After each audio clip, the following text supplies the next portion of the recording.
to discuss what matters to Empire. We have Ghazi Shami, the CEO of Empire, and would you welcome back to All That Matters, award-winning journalist from Brisbane, Australia, from Bragg Media, Mr. Lars Brandle.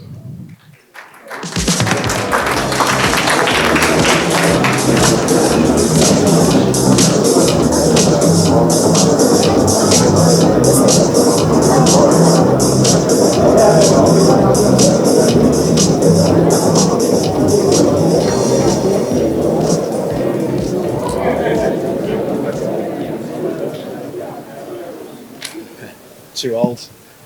So when Ghazi named his business Empire, he knew something we didn't know. That was roughly 15 years ago, and if we look at what's happened today, Empire is exactly that. It's a sprawling business with operations around the globe, 250 staff, and hits. Lots and lots of hits. You did know something we didn't know. To tell the story of Empire in 20 minutes is an impossible task, but we're going to give it a crack. Ghazi, thanks for coming. Thank you for having me. Let's rock.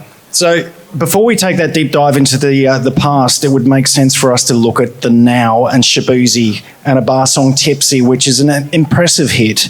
And when I say that, it's been number one everywhere. It's been number one in the States. It's been number one in Australia. I just checked the data. It was the first independent number one in Australia for 5 years since Dance Monkey. Incredible. A real hit. Thank you for a new stat. That's incredible. So you knew something we didn't know with Shabuzi. Here was a country act or a country song with beats. And also it interpolates K1's Tipsy from 20 years ago. And we can pull back on this. Those are the ingredients of Empire right there. This idea of supporting a newcomer and what we might call a heritage act, mixing it up and having success. Yeah, the interesting thing about the Shabuzi situation is that he was released by a major a few years ago. We saw the inherent talent that he had, and we decided to sign him. And then over a period of time, we started to develop him and develop what we call awareness campaigns around his music. And then eventually, you catch lightning in a bottle. But the way that worked was in February, we always do a ton of meetings during Grammy Week. And with that particular record, we did a meeting at Grammy Week with the YouTube staff. Leor Cohen was there and amongst a number of other people. And at that time period, he had 300,000 monthly listeners on Spotify. So this is first week of February of this year. We played the bar song in the meeting, and Leor stood up and looked at the room and said, "That's an international smash, my friend," and took a picture with him. So fast forward months later, we had tagged him as our global priority for the year when he had 300,000 monthly listeners. So we had an inkling, we had a feeling, we had an emotion about it that the record was going to do something. Going top 10 at 4 formats in the US and going number one on the Billboard Hot 100 for 10 weeks. I mean, that's beyond what we expected. But so it's been very gratifying, but it's an amalgamation of and the cross section of a lot of things that we've kind of planted the seeds on for the last 15 years of building this operation. Let's not overlook the fact that it went top 10 in the UK, a market which is historically impossible to crack for music with country sounds to it. Let's take that step back in time. You launched the business initially as a digital distributor, 2010. Again, you knew something we didn't know. Spotify had launched a few years earlier in its native Sweden. Came to America in 2011, so you were perfectly placed. Yeah, timing in this business is ever so important. There's always going to be windows of opportunity where you could capitalize on a perfect storm. And so there was definitely different iterations of the company at different periods of time where you see a small crack and a small opening where if you capitalize on it, you could be first to market. And oftentimes if you're first to market and you have a plan and you have culture and you have data and you have the wherewithal, the understanding and the passion and the drive, then you can kind of eke through and kind of leveraged that as a pivotal moment in, different, segments of the company where you just look at like little blips in the operation. You're like, holy shit, we had a little uplift at that point in particular time. So you're a huge player in hip hop now in the States. We'll go back into that, but technology is something you have always been closely involved with. If I had to build a prototype executive today, technology and the understanding of beats would be at the core of what you do, and that's you. You were involved in streaming before the word was in the vernacular. Yeah, I started working in the streaming space in the late 90s. We were building like media servers, and I was working for a company that was doing ad-supported streaming on video in the late 90s, early 2000s, and we were building media servers and stuff. So we were pretty much 6, 7, 8 years ahead of our time. It wasn't really something the general public understood or consumed. We were kind of living in a bubble in the Bay Area and Silicon Valley. But it was an amazing experience, and it was the underpinning to a lot of who I am today, and again, like that perfect combination of different skill sets kind of merging together at the right moment in time. And you've built software for your company.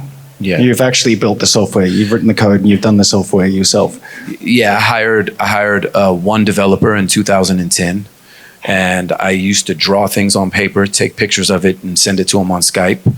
And I was paying him on PayPal, $20 an hour on PayPal. And we would code all day. He would code, and I would QA and QC everything. And we would just go back and forth every day for years at a time. And then eventually the system got bigger, better, stronger. And we started to level up, and I started to hire more developers and scale. But we are every bit as much a software company as we are a record label, as much as we are a publisher and a supply chain company. So it's a perfect marriage. Are you obsessed with efficiencies? If that's part of your background, fixing things, doing things better? I don't know if I'm obsessed with efficiencies, but I'm definitely obsessed with fundamentals. Yep. I think that in any operation, building a solid foundation is going to allow you to scale. And I'm equally an operations person as much as I am a creative. So I can spend all night in the studio making records till 3 a.m, and then I can go to the office and sit with the engineering team or the business and legal affairs team and draw contracts or, work on XML scripts, like it's kind of across the board. So I think in any operation where you scale, though, the most important thing to me is the fundamentals. A lot of people want to do the fancy shit before they do the basics and master the basics. So I think we were talking earlier, and I always told you I'm a fan of taking the stairs over the elevator any day. It builds character and it builds repetitive success.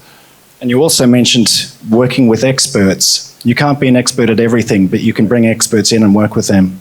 Yeah, I think a big part of leadership is being able to have dialogue with your team leaders. And you don't need to be an expert on every vertical in the company, but you should be well-informed enough to have a well-informed conversation. Because people are, you're going to have an influx of information coming to you, ideas, and you want to be able to communicate effectively with that person so they can go run the play for their team. And so I spend a lot of time with different segments of the company. I travel a lot. I make sure I touch all of our foreign office and, bring all the information back home and synthesize it so we can strategize what quarter by quarter looks like. And, we're in such a fast shifting landscape that you have to be nimble. There needs to be a level of ingenuity to what you do. So you're kind of balancing out what does the next 3 years look like versus what does tomorrow look like or next month look like. So I always know you have to know where you've been to know where you're at, to know where you're headed. So that there's, you're constantly dealing with an ever shifting goalpost. And it required patience to build what you've built. You didn't just jump in with 2 feet. You surveyed the landscape and then you started adding pieces. Is that accurate? Patience is very important. I think poise is equally important. You can't get rattled by what's going on in the industry. Oftentimes, I'll have members of my team come to me and say, hey, so-and-so just set up a competitor in the market, and they're doing X, Y, Z. Should we look at what they're doing? And I said, no. We have a mantra, we have a formula, we have a plan, we stick to our script. We believe in our script, we believe in our mission statement, in our directive, let's not worry about what other people are doing. Let's watch the ball that we're handling. Let's not worry about the other ball. Obviously, you want to be aware of what's going on in general in the industry, but I'm highly focused on what we have going on, sometimes to the point of having tunnel vision, because I believe wholeheartedly in what we're doing as a company.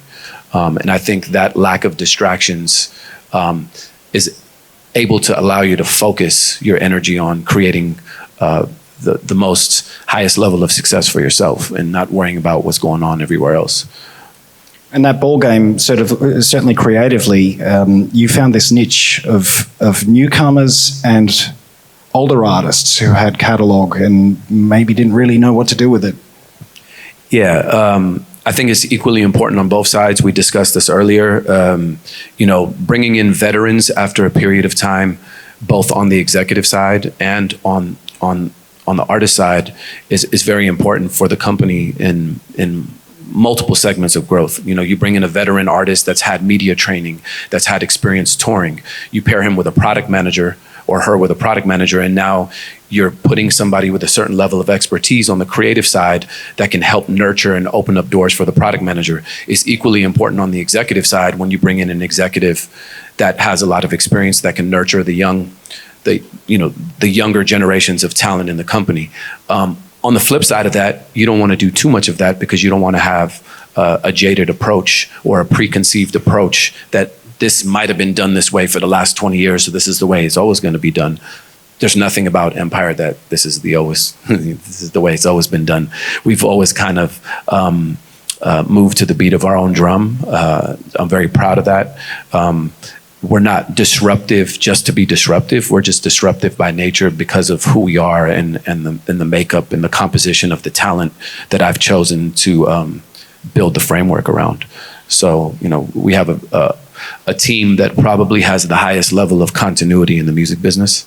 We've been together for a long time, and it's something that I take a lot of pride in. We have very low turnover, very high continuity. Hearing you speak about building that team, it sounded almost like a coach of a sporting franchise, pulling the old guard in, the dressing room legends and point guard. Brilliant that you could do that. You mentioned the scale of the business, and I said at the top of this 250 staff. Is that right? Yeah, give or take. Yep. And importantly, you're continuing to grow. You're expanding. You've been in Asia twice recently. You have business here, and you're starting a business or an outpost in Australia. Is that right? Yeah, we just hired a territory manager in Australia. It was something that we were looking for a long time. We're really picky about the people that we put in certain territories to plant the flag, because they have to be representative of our ethos, of our cultural composition as a company. And there has to be some type of commitment to excellence that we perceive. So I still interview every single person we hire. Nima, who's the COO sitting in the crowd, still interviews every single person we hire. If we can't interview them, they can't get hired, because we've spent so much time building the framework of what we have that I'm okay with brick by brick. I know that it's a breakneck pace, and a lot of these companies are, funded. There's venture capital money, there's private equity money, and so they have to move at a certain speed to appease investors and things of that nature. We don't have to do that. We're privately owned. We've never taken an investment from anybody. It's been bootstrapped from the very beginning. So that level of autonomy has granted us the ability to do things the way we want to do them. So it might not be for everybody, but it works really well for us. Global business hits low staff turnover. I'm sure the majors come knocking every so often. Yeah, that's all right. Keep your eye on the ball. Stay committed to who you are, what you are, and where you're headed, and just avoid distractions. Any type of distraction to me is a diversion of energy, and any diversion of energy is not energy put forth into what I'm doing day in, day out as a company. I'm a workaholic, so I take pride in what I do every day, and it's something that I wake up with a renewed sense of exuberance, if you want to use that word, every single morning when I either hit the office or I'm on an airplane. Being able to sit in a seat where you have amazing co-pilots around you is just very you feel very blessed every day, day in, day out, to get to live your purpose. You're a workaholic and an internationalist. Every time you visit a country, you read the Wikipedia page, you learn about the country you visit. That's important. I spend a lot of time learning about the cultural composition of the country, what the music trends are, what the religious composition is of the country, what the tipping culture is, different monuments, history of the wars, whatever. It's just, I think it's really important to approach every territory with a certain level of respect, especially in a world that's post-colonialism. Or that's debatable, but so I spend a lot of time doing that type of stuff. And then usually every country I go to, I want to go to the clubs, I want to go to the restaurants, I want to see what the food culture is, what the music culture is, what's the sports culture. These are things that lend themselves very well to how you market in that certain territory. Some countries data is free, some countries data is expensive. Data is expensive, they consume less video content. Are they on free streaming platforms? Are they on ad-supported platforms? Is it telco-based? So every time we go to a country, we spend a lot of time really understanding the cultural makeup of the country before we approach it with an A&R strategy and a marketing strategy and an acquisition strategy. And then you start to look at other things like cost of acquisition versus cost of retention. When is it time to move on from this territory because you've reached critical mass? When is it time to move on to another territory, so on and so forth? We speak often of the explosion of Asia pop, J-pop, K-pop, Mandarin pop. We need to talk about Afrobeats and your thoughts on the scene. In 2022, you were involved with the 3 biggest Nigerian artists, and Afrobeats, particularly in the UK, is massive. Some of the leaders in the genres play stadiums in London. Yeah, we have a couple of artists that are playing stadiums in more than just London. They're playing stadiums all over the US and all over Europe. The thing about Afrobeats for us was it was a natural extension of our DNA as a company in terms of being a hip hop, R&B, and also a company that won Grammys in the reggae category. So all those genres played favorably to who we are as a company. And we were already distributing certain Afrobeats artists as early as 2014. And so we saw an uptick in the genre itself, and we saw an opportunity to go spend time in Africa. In 2019, we built a lot of really solid relationships, and then we just went head in. When I heard the music, when I saw the energy, we started going back and forth to Nigeria, and then we started to build out all our territory managers. So now we're in probably 8, 9 different African countries. We have offices in Nigeria and in South Africa, and we're working heavily in Arabic content, West African content, Lusophone content, Francophone, and South Africa, which has another emerging genre in Amapiano. And all of that also lends itself very favorably into our marketing approach in the fact that we do a lot of diaspora marketing, and African diasporas are all through Europe and all through the Americas. So it's been very, very lucrative for us culturally and on a business level. I see time's running out. Can you believe it? 20 minutes to talk about Empire. Thank you so much. But it's that time where I'd need to ask if you have any advice you would give to others who are trying to do what you've done. Yeah, a lot of times when people start labels or start operations, they come to me and they'll say, how do I market this? How do I promote this? And I always tell them 2 things. I always say, build a framework, master the fundamentals in the operation side, and you also have to be a fan of the culture. If you're doing this for monetary purposes, there's many other segments of industry that maybe are better served for people who are in the money game. If you're in it for the culture, if you're in it for the right reasons, if you're willing to play the long game, then it could be a very gratifying industry to be a part of.